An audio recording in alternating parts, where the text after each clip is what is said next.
जब आपने बुजदार लगाया था आप तो उसको भी वसीम अकरम प्लस कहते थे।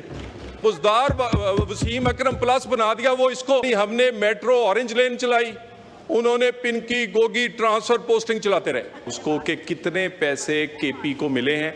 और दूसरी, मैं दोबारा, मेरा हो सकता है टोन या कोई बात करने कोई ज़्यादा ऊंची आवाज़ में या जज्बात में कर सकता हूं। मैं जनाब स्पीकर, आप अगर इनको मेरी तकरीर का पूरा स्क्रिप्ट दें, उसमें कोई गैर पार्लिमानी अगर अल्फाज है तो मैं यहाँ पर ही इनसे माफ़ी मांग लूँगा, ज़रा ये पढ़ ले। हाँ, हो सकता है मेरे जज्बात की वजह से कोई बात ऊंची कह गया हूँ।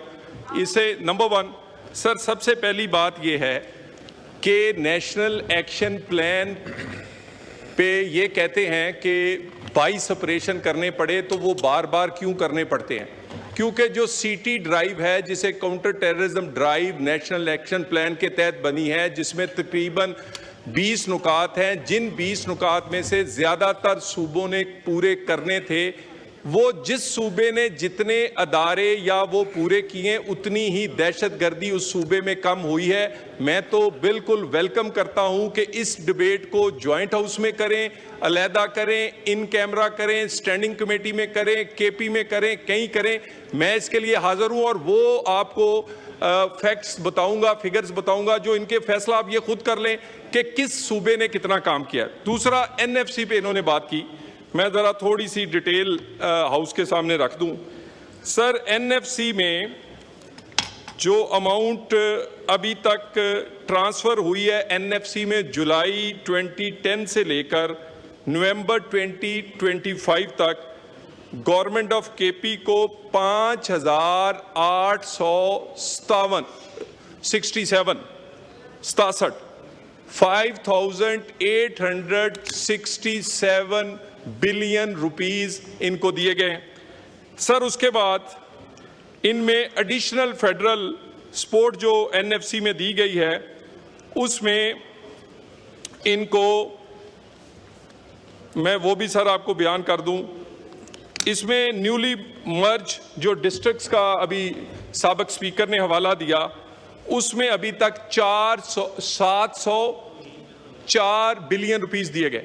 जनाब स्पीकर, मैं उस कमेटी का मेंबर हूं। इसमें कोई शक नहीं है कि जो कमिटमेंट फाटा के साथ की गई थी सूबों और वफाक ने मिलकर, उसमें 2-3 चीज़ें, स्पेशली वहाँ का जो सिस्टम रवाज था, जो एक जिरगे का सिस्टम था, उसकी हम सही रिप्लेसमेंट नहीं कर सके।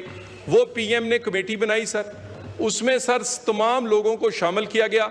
सर, मैं कहूँगा, फिर ये गुस्सा करेंगे, उस कमेटी में भी नहीं आते सर उसमें भी तशरीफ नहीं लाते। मैं उसका मेंबर सर उसमें मसला क्या है? उसमें फाटा का लिखा गया कि उसको किस तरह सर, 1 मिनट मैं पूरा कर लूं, उसके बाद सर मैंने आपके दरमियान नहीं बोला सर, इस तरह नहीं हो सकता ना, ये डिक्टेशन से तो नहीं चल सकती कि जब मैं पहले बात कर लूं फिर उसके बाद सर अगली बात सर अगली बात उसके बाद 1 मिनट तशरीफ रखें, आपको मौका देते हैं जी सर। उसके बाद मैं जरा ये जल्दी से सारे फैक्ट्स लिए हैं। इसमें सर इसी तरह ही जो इनके आईडीपीज हैं, उसमें सर 117 बिलियन रुपीस दिए गए। उसके बाद सर डेवलपमेंट की जो स्कीम्स हैं सर, उसमें सर 115 बिलियन दिए गए। सर, ये एतराज करते हैं कि हमारा हिस्सा नहीं बढ़ा। सर, 4 साल इनकी हुकूमत रही है, उसकी एडीपी और अब की एडीपी दोनों का कंपैरिजन कर लें कि क्या उस वक्त इन्होंने कितने पैसे, अपना हक उस वक्त तो नहीं रखा होगा।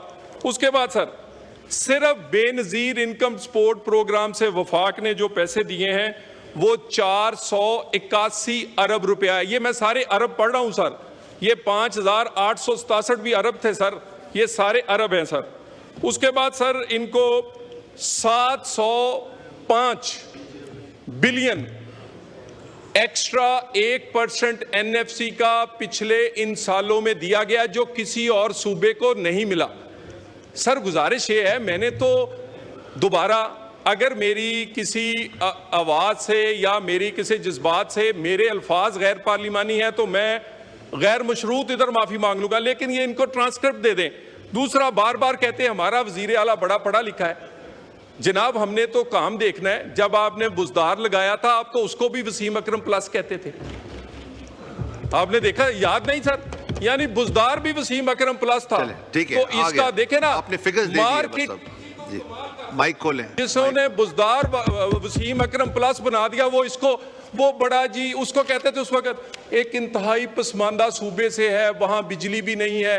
वो जाते हुए पंजाब की, यानी हमने मेट्रो ऑरेंज लेन चलाई, उन्होंने पिनकी गोगी ट्रांसफर पोस्टिंग चलाते रहे। सर गुजारिश ये है 16, अब मैंने, मुझे इस पढ़े लिखे नौजवान से क्या चाहिए कि केपी में वो क्या कर रहा है? ठीक है सर, मुझे एक मिनट सर, ये नौजवान केपी का सीएम बना है, उतने दिन इसने अपने सूबे का विजिट नहीं किया जितने दिन दूसरे सूबों में स्ट्रीट मूवमेंट। और भाई स्ट्रीट मूवमेंट अपने सूबे में देखो, किसमें स्कूल है, किसमें कॉलेज है, किसमें सेहत है, कहाँ थाना है, कहाँ शहीद है, किसके साथ खड़ा। और मुझे ये बताइए, कोई एक तकरीर आपने सुनी हो इस सीएम की कि मैं आया हूं, मैं सेहत, तालीम, अमन-ओ-मान ठीक कर दूंगा? बड़ा पढ़ा लिखा है जी, बड़ा नौजवान है, और मैंने क्या करना है? मुझे काम से गर्ज है। और दूसरी, दोबारा सर, नेशनल एक्शन प्लान पे मेरे अल्फाज को साइड पर रख के इस मुकद्दस ऐवान जो कि सारे अवाम का नुमाइंदा है, पूरे पाकिस्तान का जो मुफाद है, उसके लिए जिस तरह की मीटिंग कहेंगे